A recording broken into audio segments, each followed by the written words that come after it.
What's going on, ladies and gentlemen of the Walking Dead community? This is your boy Tiny Tim, and we are here to talk about what I just witnessed and what I'm still trying to process. The finale to The Walking Dead, Season 11, Episode 24, Rest in Peace. Before I begin, as always, please make sure you hit the like, comment, and subscribe button. Turn on your bell for notifications, and so you know when I go live and post another video. Yeah, we're going to get started. We pick right up. We pick right up where we left off, and we're trying to get Judith now to a hospital, to the hospital in the Commonwealth that has been cordoned off by Pamela, because she's in her little mansion. She's behind her fence. She's behind her little wall. She's in her safe place.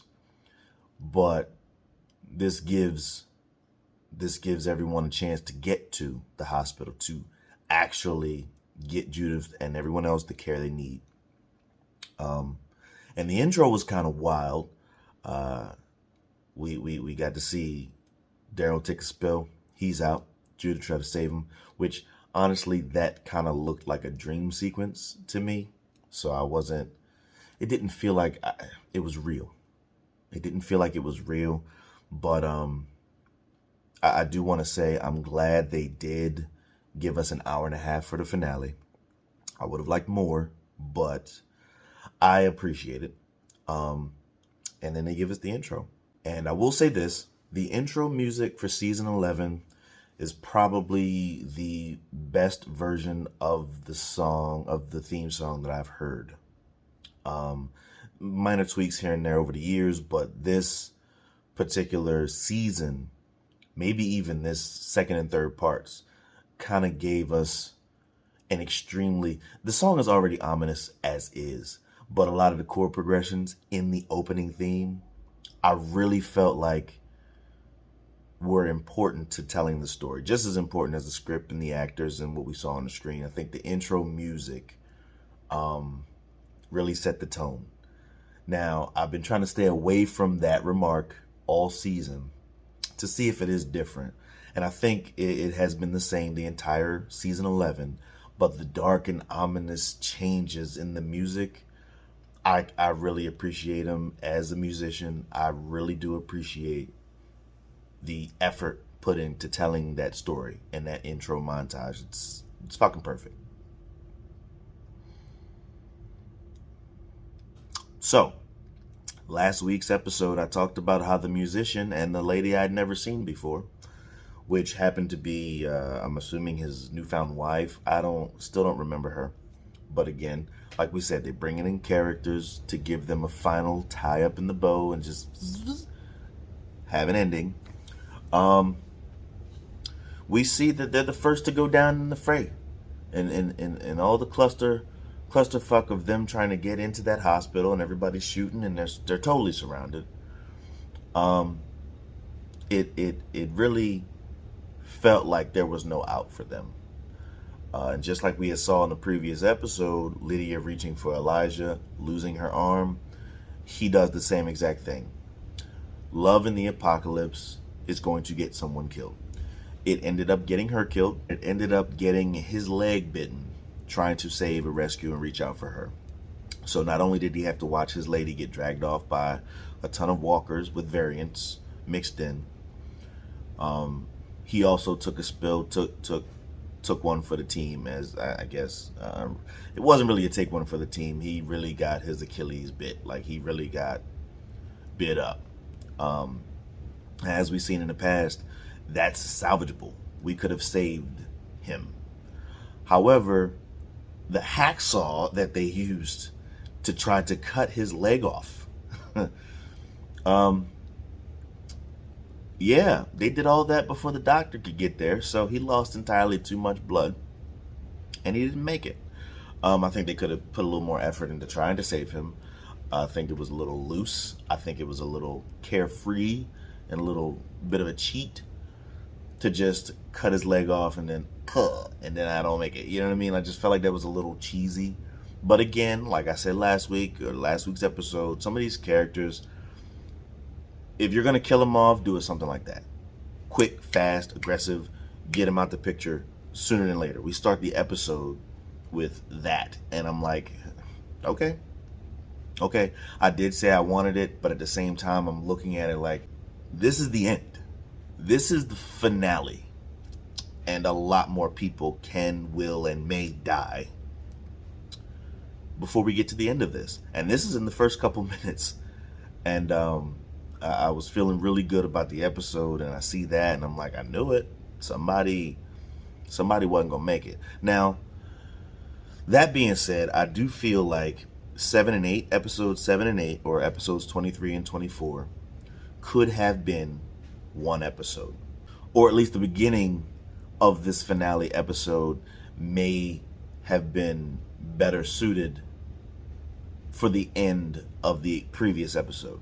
You know, to have Luke and his lady perish as we're getting into the into the hospital and closing the door, and the somber, sad time of having to lose him and then put him down immediately.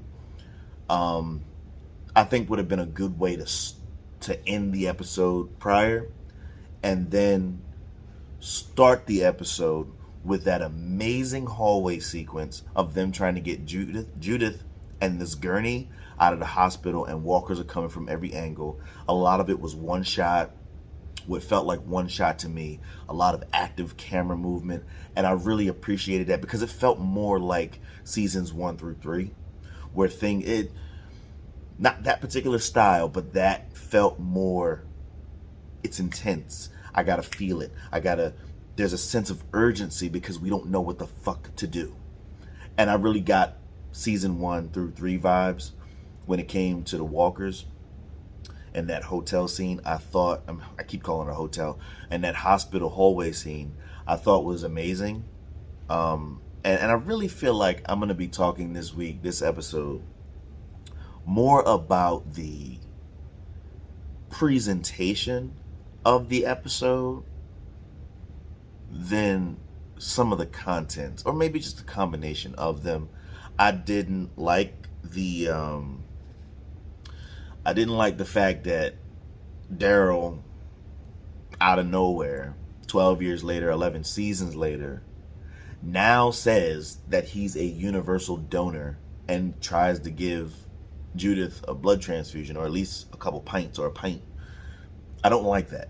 That's a little too cheesy. You didn't try, because there were so many other people that we've lost along the way that we could have saved with this knowledge, saved with this blood. All these people that we've lost, just for Daryl to say, I'm going to save Judith because I'm a universal donor. I used to donate all the time for extra money, or whatever he said. I just feel like that pissed me off a little bit, because what about Carl? You know, what about Bob? He lost a foot, couldn't save him. You know, there are so many people we lost along the way. Granted, you know, Abraham and Glenn, you can't put Mr. Potato Head back together, but there were so many other people. The Andreas of the world, the Andrea's sister. It was already too late for the little girl Sophia, but there were so many people that we could have saved with this piece of information, and you're just now telling me the last episode after 12 years is just, I can give a blood transfusion. I'm a universal donor. Stop the bullshit. Like, come on, yo. Like, this is the finale. If you was going to kill her off, make it like, I don't like that. I'll just say this. I'm going to stop it right there as far as that goes. I didn't like that. I like the intro. I like the pace of it. I like them trying to get her from point A to point B after the blood transfusion, whatever. But that whole piece of, I'm a universal donor. Now you already know how to do that. You're a phlebotomist all of a sudden. You know how to do that, and you're a universal donor. You're an all outdoorsman. Cool. You can bring back something to eat. You can survive in the wilderness. You can hunt. You know the lay of the land. You good. You know how to track. You're the best tracker in the show's history. But you give a blood transfusion to the last person in the last episode. I didn't like that. Period. I think with Mercer getting locked up and being in prison, pacing back and forth in a prison that is no longer manned by guards, I think that was bullshit as well. We get Princess and Max breaking them out. Cool. But where the guards at? The guards are over at the estate protecting Pamela. So what the fuck was the point of even putting him in a jail cell? It was pointless. It didn't make any sense to me. That didn't make any sense to me. What also doesn't make any sense to me is the herd that I talked about last week that they stuck with for entirely too long. They were in that trailer. We don't see them come out. But the next time we see them, they coming around the corner, meeting up with Ezekiel and them. You know, like, Ezekiel, don't shoot. And it's Aaron and Lydia, and they just jump in the truck, and we all together now. What? I think it was poorly crafted. How did they get out? Besides the fact that Jerry cleared the way. How did Jerry clear the way? Where's Jerry and Elijah and the other young lady been this whole time? Before she got chewed up, where was she at? You know, it's stuff like that where I'm just like, you know, and the writer, Ms. Angela Kang, I'm pretty sure she's a writer. I just felt like that she said it in the Talking Dead post live show that she tried to give everybody, you know, grant everybody's wish as far as how they wanted their characters either to go out or how they wanted them to, you know, have a happy ending.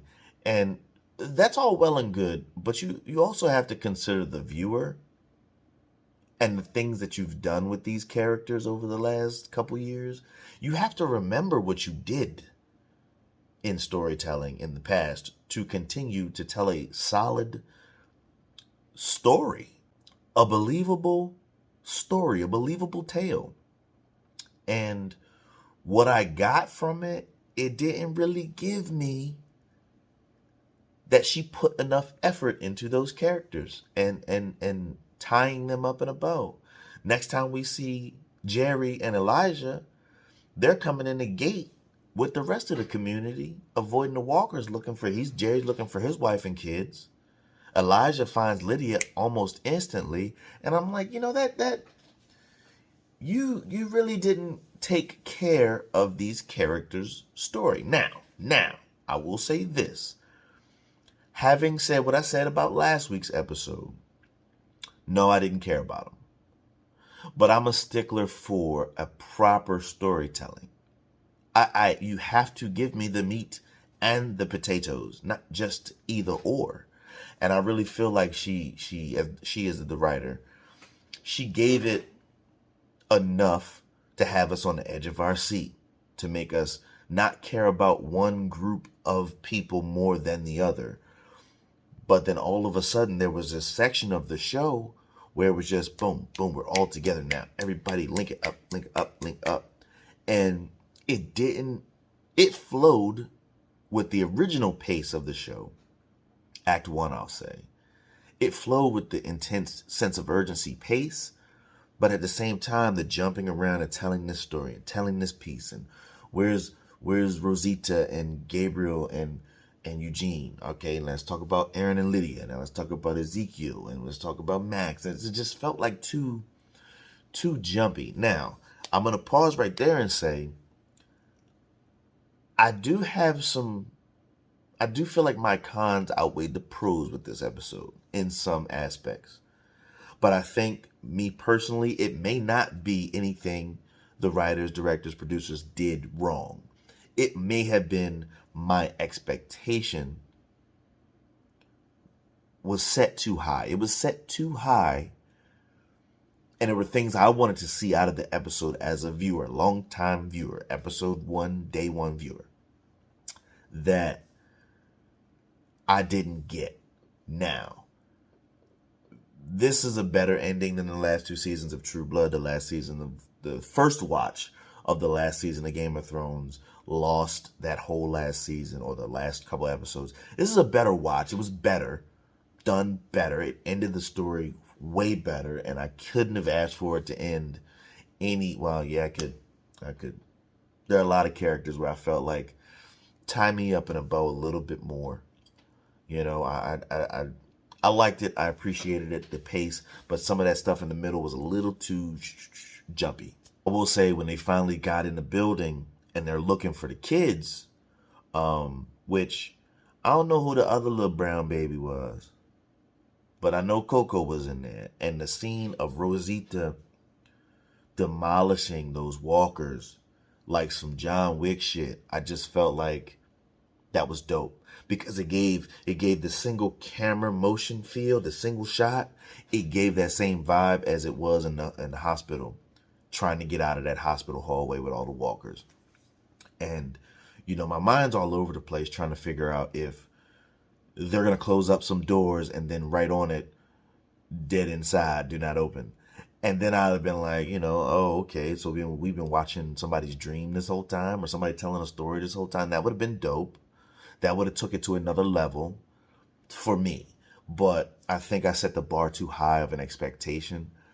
What they did wasn't bad, but I think that's mainly on me and my mind, and how I expected certain characters, how I wanted certain characters to survive this more than I wanted others. A couple episodes back, though, we saw Aaron, Jerry, and Lydia and Elijah. And Jerry first got his leg busted up, and he's sitting on the roof, and we saw that walker pick up a rock. Didn't know what he was going to do, didn't know what he was capable of doing with said rock. And that all came to fruition today. In the finale episode, we finally see a walker using this rock to bust the glass. I think that's powerful, but it's a little too late for me. It increases the sense of urgency, because now everybody is seeing that these motherfuckers is a new breed going on. There's a new variance happening. But it's kind of like, conveniently in the last episode, now they gonna just bust the glass, and then it's, they coming in the hospital. They coming to get us. It just felt a little too easy. If you were teasing the walkers doing these things in previous episodes before Aaron and Jerry had that incident, then maybe, but you don't tease it until the last 3 or 4 episodes of the entire season. I felt like they spent too much time romanticizing certain things that we never saw come to fruition. Like the whole Negan protecting his family, and we never saw her again. We never saw her this episode at all. We never saw him reconnect with her in any way. They're having a Thanksgiving dinner to celebrate. Everybody's, happy. It's over. We finished this. And in a nice Thanksgiving dinner, got the ham out there, got the bird out there. They eating good, living good, drinking good. And Negan is walking away, giving Daryl the head, and Daryl giving him the head nod, and he gives him a head, and boom, solid, I'm out. But we don't see his wife anymore. And I felt like that was another character where they put so much of an emphasis on the character herself, as well as Negan's love and appreciation and growth and stakes, ultimately, what he's fighting for, that I was just like, okay, just for them to go into the ethos, never again to be heard of. It just felt a little cheap. Show us that warm embrace. At least show them both giving the head nod to Daryl and walking off, because, you know what I mean? Like, it would have flowed a little bit better for me if they had done that. Not even flowed, but it would have felt better to me if Negan gives, Daryl and Negan give each other head nods as he looks at his lady and walks off. You know what I mean? Cool. All right, we out. And then let the mind do what it's going to do as far as that Dark City or whatever it's called, the new show with Maggie and Negan coming. Let the mind wander as far as what's going to happen next with that. I just think that was a little cheap, cheesy, but everything Daryl and Negan and Carol and Maggie, the original people that had to deal with Negan, everything they've been through with him, I think that was a solid, all right, peace out, my dude. Like, good luck out there. Because it's too much going on in the world today of The Walking Dead. We done been through some shit over the last 11, 12 years. Some shit. Okay, and at that point, yeah, just give him a head nod. Let him go on about his way, just like everybody let you go on about your way. You ride off to the sunset, Daryl, with your little bike and your little poncho. And I just, I felt like it was a good ending for Daryl. The scene with him and Carol on the lake. Even Melissa McBride said it in the Talking Dead post live.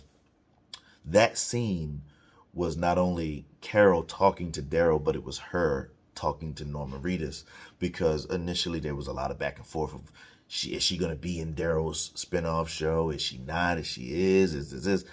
And, it finally came to a head where she's saying, this is your thing. This is you. You go do this. I'm going to stay here. And it was like not really a passing of the torch, but the best friend vibes that they've genuinely shown since day one.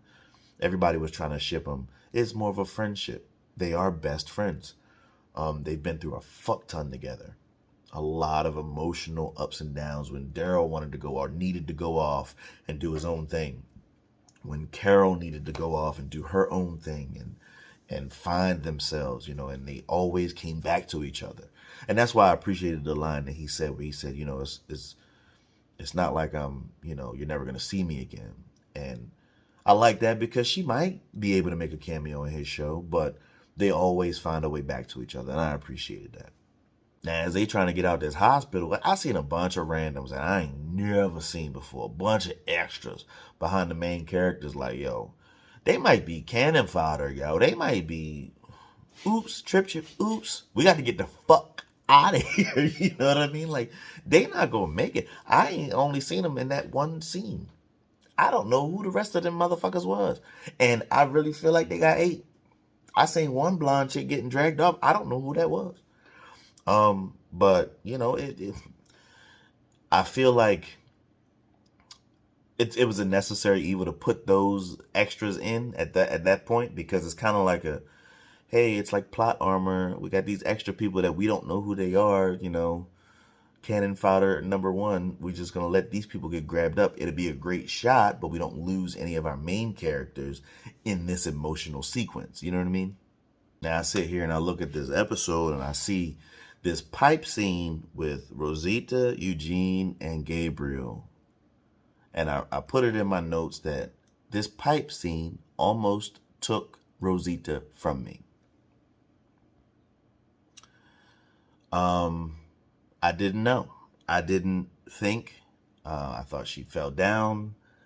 We don't know if it was a scratch or a bite. They never really showed it. They never really specified or clarified. But Rosita, she made it all the way to the end. I don't think it's fair.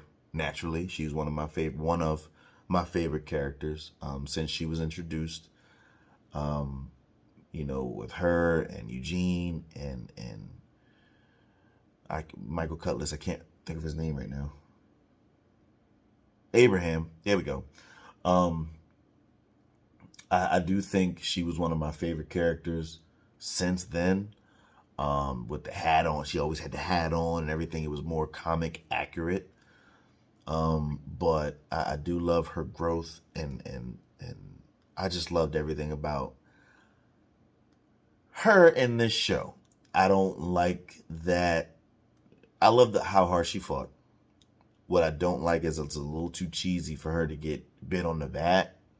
If she fell on her back and Coco was on her front, then Walkers would have bit Coco. not her bag. You know what I mean? But she got up. She had her little stick blazing. And I thought I was nervous. I thought that was the moment that we lose Rosita, and I froze. That's the one person I did not want y'all to touch. The one person that's left. I mean, and Judith and Jerry. There's some other people that I didn't want touch. Daryl, Carol, okay, but I didn't want y'all to touch her. Leave her alone. I thought a stormtrooper was going to shoot Gabriel in the back of the head when they was trying to open up the gate. So I just felt like I'd have been okay with that. It hurt, but I just felt like I'd have been okay with that. So she can have Coco and she grew up and this. But having him raise Coco along with the rest of the family, Eugene and everyone else in the community, I think still speaks volumes to Gabriel's growth and character development, I guess, even though he's supposed to been dead, but whatever. They took Rosita from me. And not just me, you all too. They took her from us. And I feel cheated. I'm going to be honest. I don't feel like it was fair. There was so many other people that I needed to go. And they took Rosita, but got to deal with it. We finally during the commercial break, I will say this, and I'm gonna take a little bit of a commercial break right here myself. I appreciate previous cast members doing ads and commercial breaks for the show, being in the full makeup as walkers. Andrea, Milton, I don't think the other guy was one, or the head that was on the field, but a lot of the characters, I do appreciate that because that was dope to me, to let everybody come in and, oh, that's Andrea, oh, that's Milton, that was dope to me.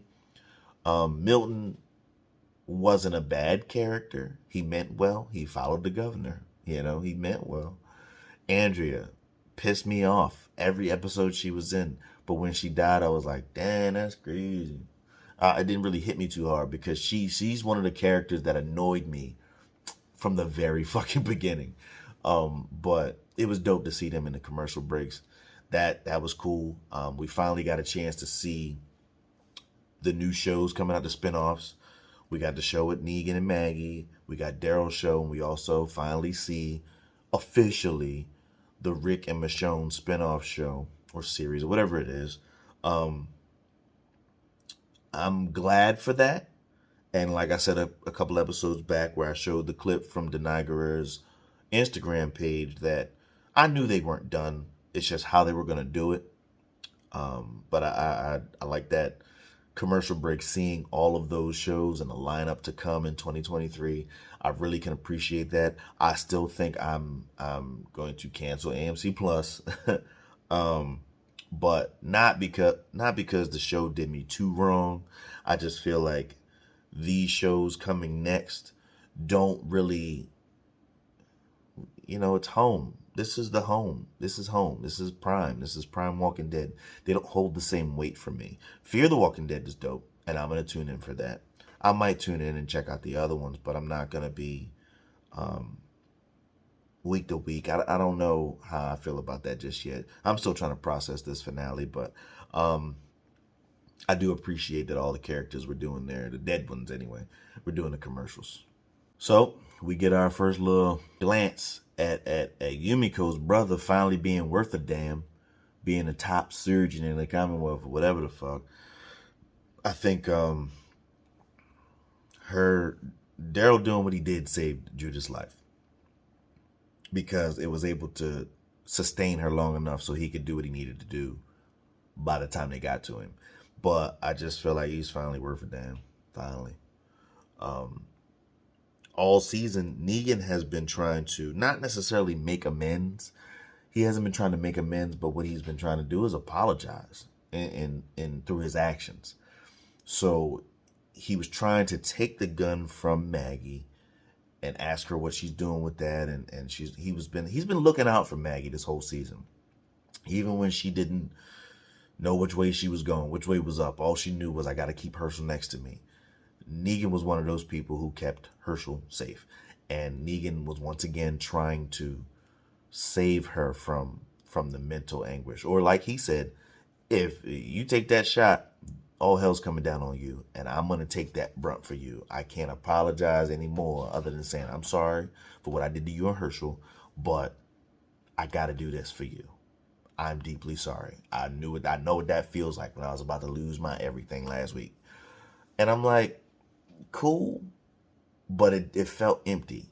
Not because the actor didn't sell it. Jeffrey D. Morgan sold that scene, but because I knew she wouldn't accept it. She couldn't accept it. And later in the episode, we see another one-on-one with them, explaining why she cannot forgive him, explaining why she's been so hot and cold when it comes to working with him. I want to forgive you. I want to move on. I don't want somebody to have control over me like you have, but every time I see you bashing my husband's head in. So that makes perfect sense, and I think they tied that up properly, but it felt like each act of the middle act, as we're getting closer to the end, they're showing where these characters are going to go together. The Maggie and the Negan, the Carol and Daryl's, but not really just Daryl, and later on in the episode, we see the whole Michonne and Rick montage at the end, and I really feel like I appreciated the last 30 minutes. I have it in my notes. The last 30 minutes better bring the heat, but they brought the heat in a different kind of way. I felt like everybody, or most of the people, needed to die, but not in a fiery blaze, which they blew that motherfucking estate up. That shit was dope. But, actually that was the same, I feel like that was the same shit they was doing in World Beyond. Using speakers to draw the walkers in and then burn them. Kill them and burn them. I felt like that was the same shit. I don't think it was the same song, but I felt like it was the same song as soon as I heard the song that they were using. And I was just like, World Beyond. But I do feel like that was a dope scene. They done burnt half the motherfucking, the whole front half of the Commonwealth, but they're gonna rebuild. I don't know. I just felt like it was a great ending to a great show, and they really tried to get tears jerking and just the waterworks going. They really tried to, and I really feel like what they accomplished, it wasn't bad, but it was a nice, melancholy, softer exit than I was expecting. Once they arrested Pamela, she seen Bumper Curl Hornsby at the front gate. Now, I said a couple episodes back, he'll be back. He'll be back with a herd of walkers with an arrow in his neck. I fucking called it. Look it up. I don't know if I could do the cards like everybody else be doing, but look it up. I said it. He'll be back. He'll be back. And sure enough, he's at the front of the gate trying to get her, and she trying to take the easy way out. Go ahead and bite me real good. Bite me real good. And Maggie takes the shot, gets Hornsby out the picture, because no, you can't have it that easy. You're not going to have it that easy. I don't like the fact that they just arrested her and did the same shit they did with Negan and put him in prison. I don't like that, but it is what it is. Tie that up with a little bow. And Daryl told her straight up, you built this Commonwealth based off of ideals from the old world, and that's where you fucked up. You got to evolve, or whatever he was trying to say there, and open the gate and stuff. So it was an okay episode in that aspect, and they try to tie things up and make them all sweet and gooey for us, and it kind of worked. It kind of worked. I will say one more thing I didn't like before I close it out is the 1 year time jump. Anything you've ever seen me watch or review, I don't like the time jumps. They got to make sense. This time jump was okay. Still didn't like it, but this time jump was okay, because I'm like, yo, where Rick at? Thought he was gonna fly in on a helicopter. But we saw that his ending is turning out to be a little different. So I can't wait to see how that turns out. So we did get a Rick and Michonne at the end of the season, but not the way we wanted to, with the other characters and, everybody warm embracing and all that stuff. But, it was dope. So much more I wanted to pick apart, but one thing that did stand out for me is Denai Guerrera, a.k.a. Wakanda's Finest, wearing her Wakanda's Finest threads in that final sequence. Is like, All right, dude, they got you off the set just to wear that right quick and gallop on down the street, down the beach. It. I thought that was kind of crazy looking, but I'm excited to see where it goes. I'm excited to see where these shows go. I don't like the fact that Ezekiel just automatically gets to be governor, but whatever. I'm going to try to stick with it. But you stick with me, I'm going to stick with you. And if you guys want it, I'll be back. Until the next time, it's your boy Tiny. Go ahead and check me out on all socials at Tiny Tim Gaming 3, here on YouTube and over at Facebook at Tiny Tim Gaming. If you have any questions, comments, concerns about this stream, let's talk about it in the comments. But if you don't want to talk about it in the comments, feel free to message me privately. Email me at tinytimgaming3@gmail.com. And until the next time, it's your boy Tiny. For the last time in Walking Dead Prime. Out. Peace.